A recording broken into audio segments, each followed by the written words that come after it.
Good evening and welcome to Spooky Tales with Steve the Cat, PBDC TV's horror movie review program that, yes, is hosted by a talking cat. It's a new season here at Spooky Tales, our fourth season in fact. But our mission has not changed. Last season we journeyed back to the VHS era of the 1980s, and we're going back there for this week as well. Tonight we're going to talk about a VHS era classic that you may have missed, but is worth checking out. Gwen, could you please put the caller on hold so we can finish the opener? Thanks. So like I said, tonight's film is one you may not remember, but it's worth watching and features special effects by the legendary Tom Savini. Gwen, for crying out loud, we are trying to do a show here. Steve, you need to take this call. It's important. Fine, put it on screen. Good evening, this is Steve. How can I help you? Hey, kitty cat! We've got your monkey! I'm sorry, what? I said, we've got your monkey! That little feller what talks about the aliens and such. Your monkey! We caught him! Steve, they're crazy! Get me out of here! Don't you judge us! Don't you be judging us! You come into our woods with your book learning and your hygiene, and you want to look down on us. Well, you're not better than us. Okay, everyone, hold on. Let's back up a minute. Now, who are you, and why do you have Meerkat in a cage? The name's Bartholomew Edward Lamb, but you can call me Ed. And this is my sister, Darlin. And your monkey was trespassing in our woods. Trespassing?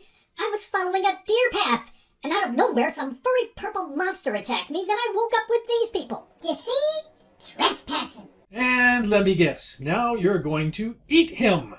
Eat him? Oh, Lord, no. I'm gonna him. Woo-wee! I've always wanted to me a monkey. You're going to what? No, baby, no! You promised you were going to stop doing that. We're keeping him for Precious, remember? That's right. We're gonna marry him to Precious. It's time that our baby girl settled down and got a husband. But, hang on, hold the phone. Did you just say our baby girl? Didn't you say she's your sister? Don't you judge us! Don't you be judging us! You come in here with your book learning and your acceptable social conventions and your need to impose arbitrary cultural taboos, and you look down on simple folks like us. You're not better than us. Oh dear God, please get me away from these people. That's no way to talk about your kin. My daughter niece is a beautiful woman. You're lucky that she'll have you. Take a look.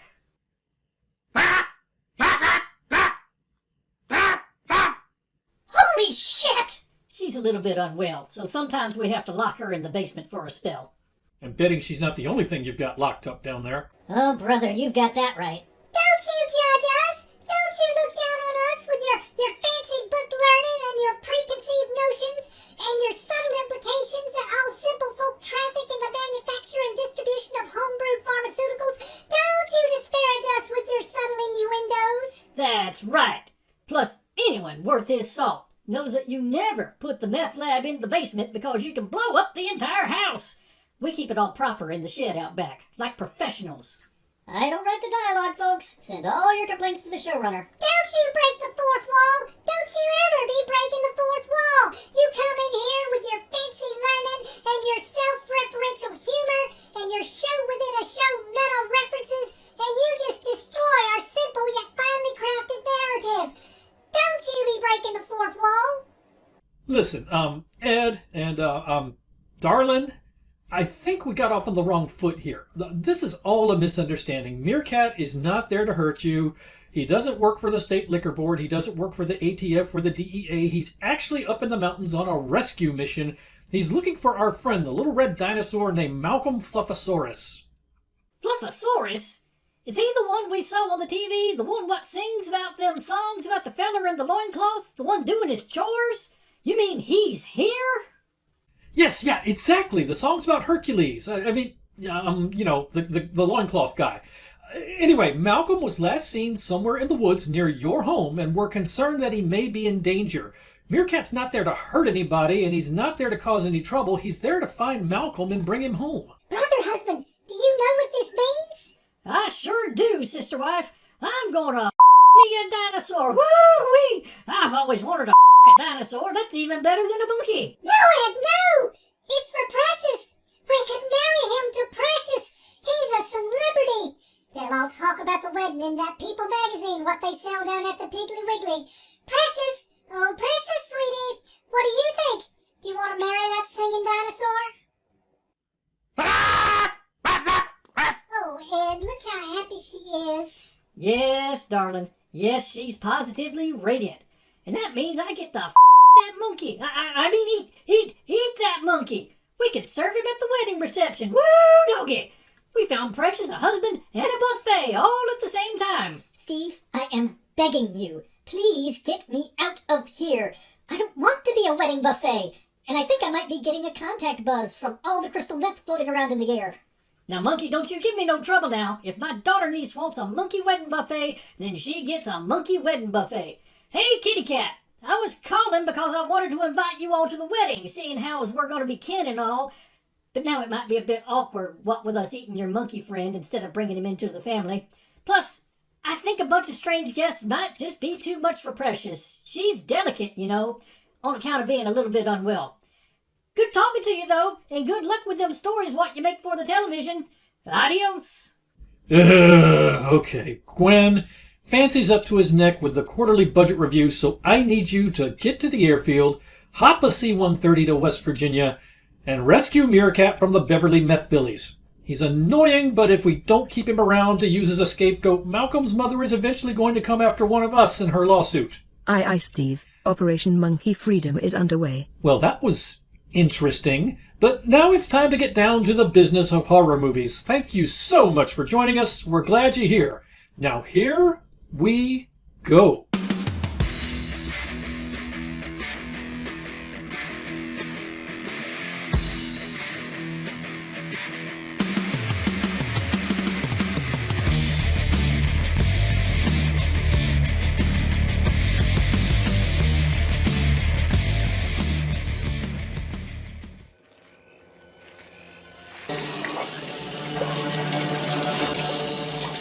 Hustle your gals over to the refreshment table and dig in.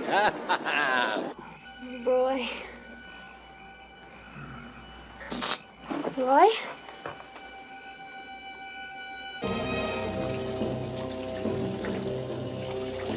Hurry up, Carl.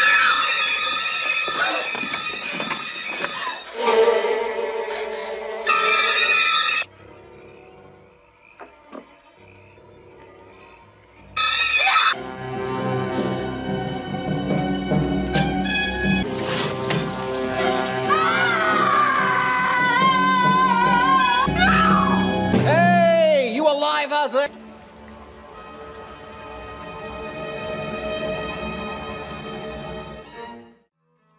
All right, let's get into our featured film review. We are going to talk about this film called The Prowler.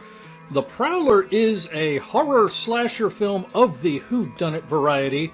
Was released in the year 1981, so one of the early films in the VHS slasher golden age. Directed by Joseph Zito, and probably more importantly for a lot of you, special effects by Tom Savini. Some of Tom Savini's, I don't know if you'd say early work, but some of his early 80s work, which is actually very good in this film. And the cast includes Vicki Dawson, Farley Granger, Lawrence Tierney, and an assortment of others that you probably have not heard of either. Let's get into setting your expectations for this film. We know, of course, that setting your expectations is very important when it comes to reviewing films, because if you expect one thing and see something else, for example, you expect a comedy and you see a serious drama, not only are you not necessarily going to enjoy the film, you're not going to be able to give an objective assessment of the film because you've been biased by your disappointment and your unmet expectations. So, if you are going to watch The Prowler, what you should expect is a pretty well executed but otherwise conventional 1980s era slasher film with very good practical special effects from Tom Savini. Now, if you like Friday the 13th, you will probably like The Prowler. If you like Halloween, you'll probably like The Prowler. Any 80s era slasher whodunit, you'll probably like The Prowler. And not necessarily 80s, late 70s as well. Black Christmas, just as well. Any kind of slasher whodunit, Pieces, any of those other films from the era. So, let's get into calibrating our expectations. This is the scale we use on the show. On this chart, on the far left side, we have very campy films, such as Jason X. On the far right side, we have very serious films, such as The Silence of the Lambs. This scale is not an assessment of the quality of the film. This scale is an indicator of what your mindset needs to be going into the film if you're going to maximize your enjoyment. The Prowler was kind of a mainstream horror release, so it's pretty much right down the middle. It's not completely campy, but it's not a particularly serious film either. It's more of a summer popcorn kind of horror film. Before we go any farther, of course, we have to have our vocabulary lesson. This is the part of the show where we discuss new and innovative words and phrases in an effort to stay ahead of social media bots and algorithms that would otherwise try to ban our conversation. The algorithms are always learning to recognize new phrases, so we have to stay ahead of them. They're always evolving, so our language must evolve faster. Our first term is double stacking. Double stacking is a noun that refers to the action in a horror movie of impaling both members of a canoodling couple in one single thrust. Colloquial forms of this include making a double stacker, making a double decker, and hitting the daily double. Our second term is bayonet coronation. Again, this is a noun, and this term refers to the action in a horror movie of driving a knife through the top of another character's noggin. Yes, we say noggin on this show. It's one of those terms we use to avoid being banned. It's not the kind of word that social media bots tend to look for. So anyway, those are your vocabulary lesson words for today. Please keep these words in mind. They will become important later in the episode. Let's get into a summary of this film. So, in 1944, a young woman named Rosemary sends a Dear John letter to an unnamed boyfriend who is away at war. And as we know, war causes a lot of problems. They didn't have white onions because of the war. The only thing you could get was those big yellow ones. Yes, thank you, Grandpa Simpson. So a year later, she is attending a college graduation dance with her new boyfriend. She and her new boyfriend sneak off to be alone in the gazebo, and they are both murdered. We kind of got a hint of that in the clip before the featured film review started. We didn't show the juiciest part, but you probably got the impression that it wasn't going to end well for them, and you would not be wrong. Anyway, fast forward to 1980, where a group of college seniors are putting together a graduation dance at the same school. The first since the murders, and of course the old-timers in town are all, oh, you can't have one of these dances, not after what happened. It's kind of silly when you think about it in modern context, but a lot of people are concerned that for some reason having another dance, 40 years later is going to somehow cause the same thing to happen. And interestingly enough, what are the odds that a copycat killer will stalk this dance? Or, more to the point, is it the same killer from 1945? This, of course, leads us to our villain profile. The villain for this film is this guy right here. Well, we assume it's a guy, but we don't really know because we can't see the face. The name of this villain is the Prowler, and they actually refer to the killer as the Prowler in this film. The Prowler is of the slasher serial killer class, not a super-powered slasher serial killer. This is from the early part of the 1980s, and it's a whodunit. In early 80s whodunits, the killers tended to be just highly motivated or demented people. They didn't really necessarily have any kind of superpowers. As films went on, you got Jason Voorhees and superpowered Michael Myers and Freddy Krueger and everything else, and those films were kind of different. But the whodunit variety, the dramatic tension came from not knowing who the killer is, not from people battling against an unstoppable killing machine. Anyway, the Prowler's special powers are stealth and proficiency with a bayonet, otherwise does not really have any superpowers. As we said, it's just a highly motivated human being. And the Prowler's signature weapon is, well, the Prowler employs multiple weapons. They include, but are not limited to, a bayonet and, strangely, a pitchfork. And now a word from our benevolent overlords at PBDC TV, your nightly heartbeat of horror. Hello, all you beautiful people. It's your boy, Slippy. And when I'm not gouging my face down in gallons and gallons of ice cream, I'm watching PBDC TV. Yes, the most amazing TV show out there. Now keep on watching. I love y'all. Mwah! Stay nasty.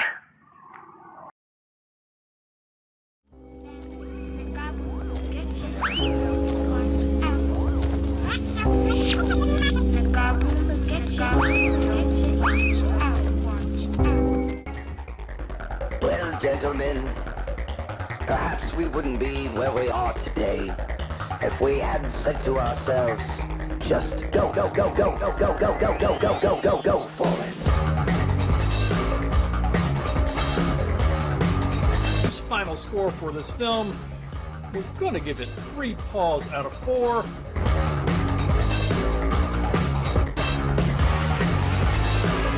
Nuestra Señora de la Santa Muerte, Spanish for Our Lady of the Holy Death.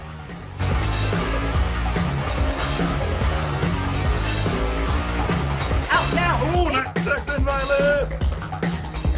Hi everybody, I'm Akaw. And I'm Pre-Sexist Diamond.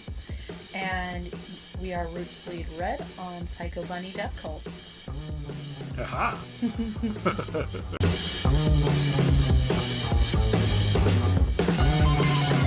In fact, humans have a very long history of eating each other.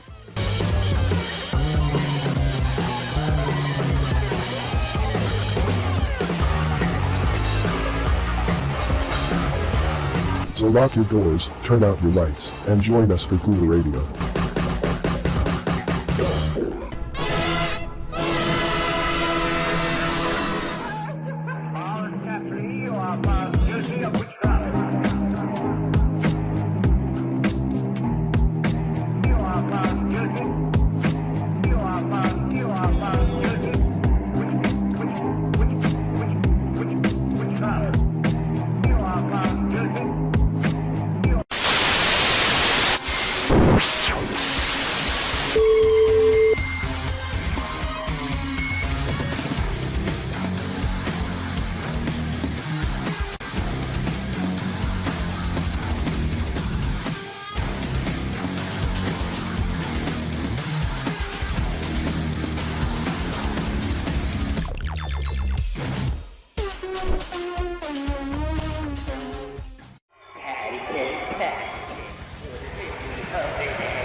This is Professor Edgar Fluffosaurus from Spooky Tales with Steve the Cat, and when I'm not hosting Monster Chat or knocking down small Japanese cities, I'm watching PBDC TV. Now back to the show. So let's talk about some of the things I liked about this film. First off, it is very well directed. It is much better executed than the typical 1980s slasher film. I really started to appreciate that as I was putting those clips together, but that you saw right before the film review started. Taking clips out of this film, I got an appreciation for all the different camera angles and all the different edits, and it just it struck me that this was a really tight package, a really well put together film.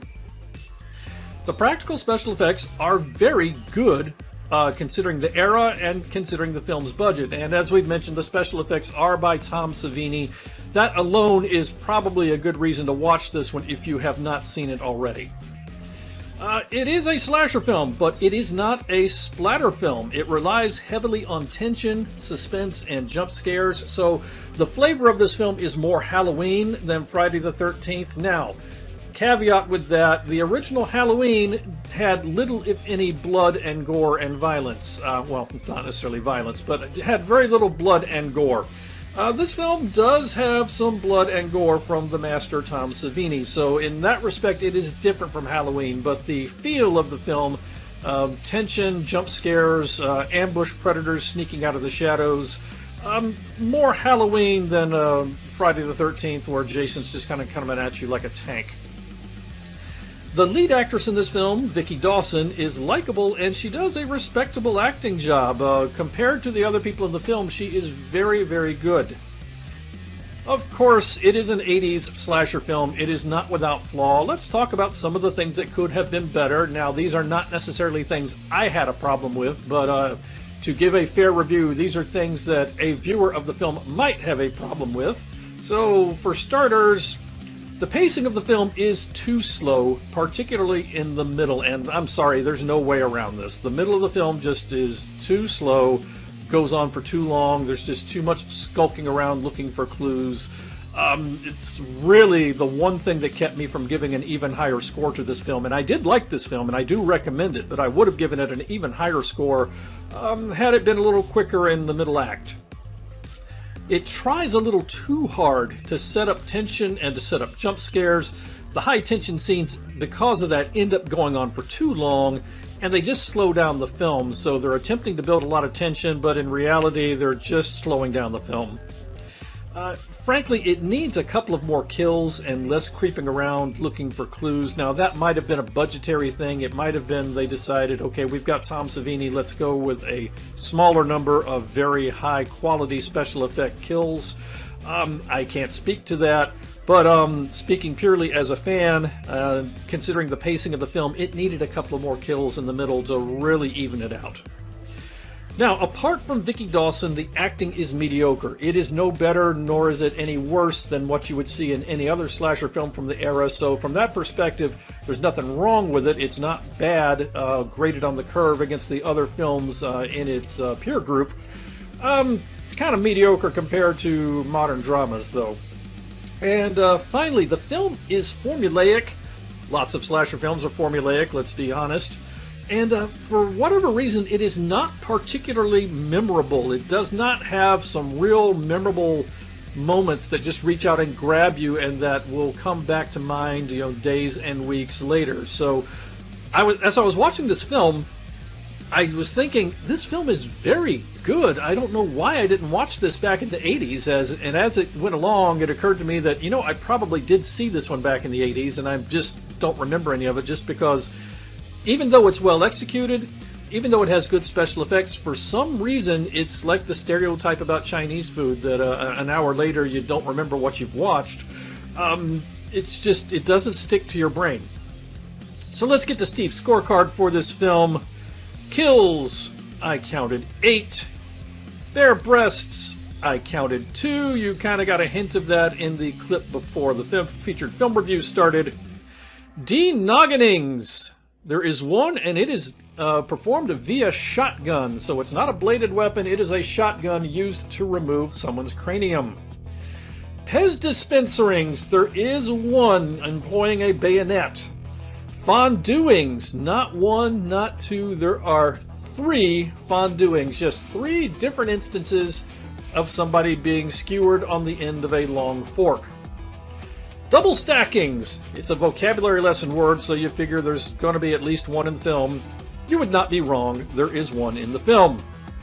Bayonet coronations, again I counted 1, and that is all for the scorecard, but let's get into the voluminous bonus features that you get with this film. So for starters, you get a man that tries to impress his girlfriend by saying, "My daddy's got even more money than he does."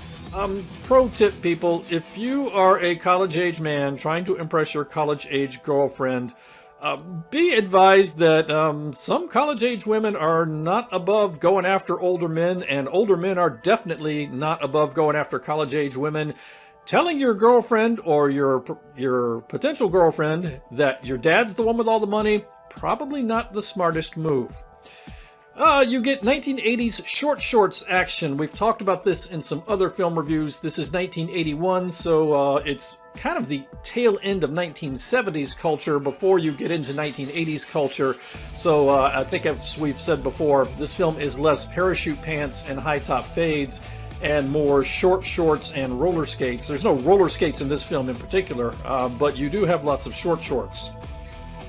You get a band that sounds vaguely like Boston, and no, I do not mean the city of Boston, I mean the band Boston.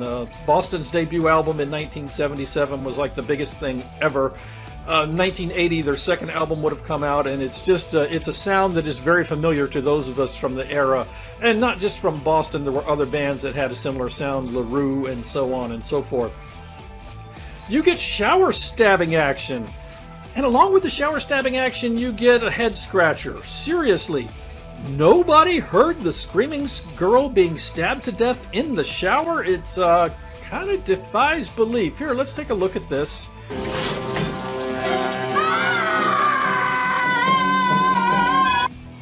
You see what I mean? Apparently nobody in the dormitory heard that. It's just weird. I guess the assumption is that everybody was downstairs at the dance and they couldn't hear over the music. I'm sure they could come up with a plausible explanation, but it was kind of a head scratcher. You get a super diligent police deputy who searches the dormitory and completely overlooks 2 dead bodies. Now, of course, it is ridiculous to think that in real life a small-town sheriff's deputy would do such a thing.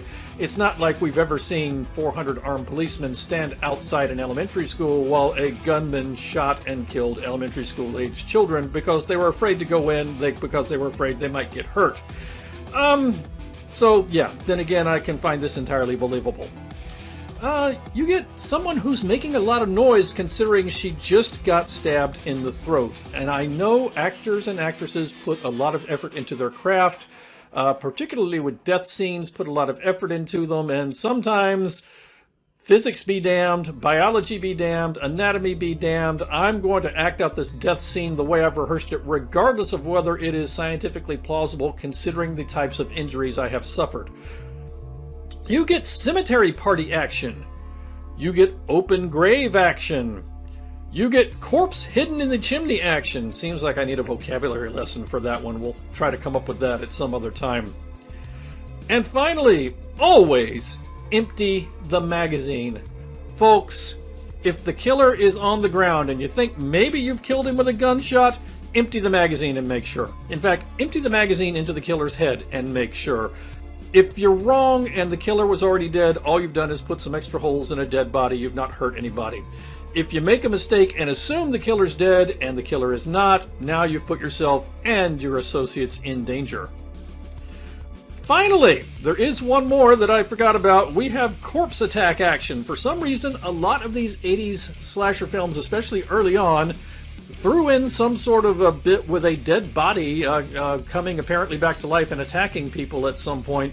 You get one of those in this film. There was one at the end of Pieces as well, so this, again, reminiscent of the film Pieces. So let's get to Steve's final score for this film. I'm going to give it 2.5 paws out of 4. I wanted to give it 3. But the problem is, it's just a little too slow in the middle. This film is very well directed. It is very well executed. And it's a slasher film of the early 80s that features good practical special effects from Tom Savini. unfortunately, it's formulaic, it's not memorable, and it is hampered by slow pacing. So I do recommend this one. If you're a fan of 80s slasher films, you will enjoy this one. If you're like me, you may have seen this one but not really remember it very well. It is worth going back and watching. I do recommend this one. I wish I could have given it a higher score, but I think when you watch it, you'll probably agree with me that the middle of the film, just a little too slow, a little too much skulking around and looking for clues, and not enough kills and not enough action. But 2.5 paws out of 4, recommendation from Steve the Cat. That is The Prowler, and that is our featured film review. I spent a lot of time staring at this one little spot. Do you know why you're here? Real talk? Are you seeing anybody? Not really. You are boring me. You, don't move. You, get away from the window, now! I don't want to hurt anybody. Get on the floor. Yeah, and beautiful dames are always coming to me under false pretenses. Cold-blooded killer, that's all I see. We've come to the end of yet another episode of Spooky Tales with Steve the Cat. But before we go, as is our tradition, we're going to take just a moment to talk about some other stuff I watched last week. This week we're going to talk about this film called Poor Agnes. I found this film free with ads on Tubi. I imagine it is available on other streaming services as well. It is a 2017 serial killer film, a Canadian film if I remember correctly. And in this film, Agnes is a beautiful woman living in a remote location. She is contacted by Mike, a CNN reporter doing a story about a man who has disappeared. Now, this is no problem except for the fact that Agnes is a serial killer and she is the person who killed the man who is missing. So eventually Mike ends up becoming Agnes's prisoner, and she begins the process of first breaking him and then training him once the Stockholm Syndrome starts to take hold. So what do we think of this film? Well, I definitely recommend this film. It is well acted, it has a very interesting story. It's a little tough to watch because of Agnes's efforts to break Mike's spirit. Not as tough to watch as the Poughkeepsie tapes, but tough for the same kind of reason, that it's physical and psychological torture that you're forced to watch somebody endure. Now, this film is more on the drama end of the spectrum and less on the slasher end of the spectrum. This is more of a true crime film than a splatterfest. It's more psychological than kinetic action. So avoid this film if you're looking for a popcorn movie. If you just need something with a high kill count and doesn't take itself too seriously, this is not the film for you. However, definitely watch this film if you want an intelligent, dark, and psychological film. So that is Poor Agnes. I recommend this film. You can find it free with ads on Tubi. And that is the other stuff I watched this week. That brings us to the end of another episode of Spooky Tales with Steve the Cat. Thank you so much for joining us. We had a lot of fun putting this episode together, and we hope you enjoyed it. Of course, we always love to hear from you, so feel free to sound off in the comments about The Prowler, or your favorite whodunit type slasher movie, or anything else that suits your fancy. And as always, if you did enjoy the show, please give us a like and a share. The best thing you can do to help us out is to share this video, and it costs you absolutely nothing to share it out. If you want to stay up to speed on our latest videos and other goings-on, you can follow us and subscribe on social media. You can find us on Instagram, Twitter, YouTube, Rumble, and Facebook. Spooky Tales with Steve the Cat is available exclusively through PBDC TV, your nightly heartbeat of horror. If you're interested in horror movies, true crime, creepy history, or unexplained events, we're sure to have a show for you. You can find us at psychobunnydc.com, and we're also on YouTube, Facebook, Twitter, Twitch, and Rumble. And we also have a 100% Zuckerberg-free Discord site. If you would like to check it out, just head on over to PsychoBunnyDC and click the link for an invitation. Next week, we'll leave the VHS era behind and talk about something a bit more recent, something that happens to be very, very silly. In the meantime, everyone have a great week and stay safe. We'll see you again soon. Good night, everybody.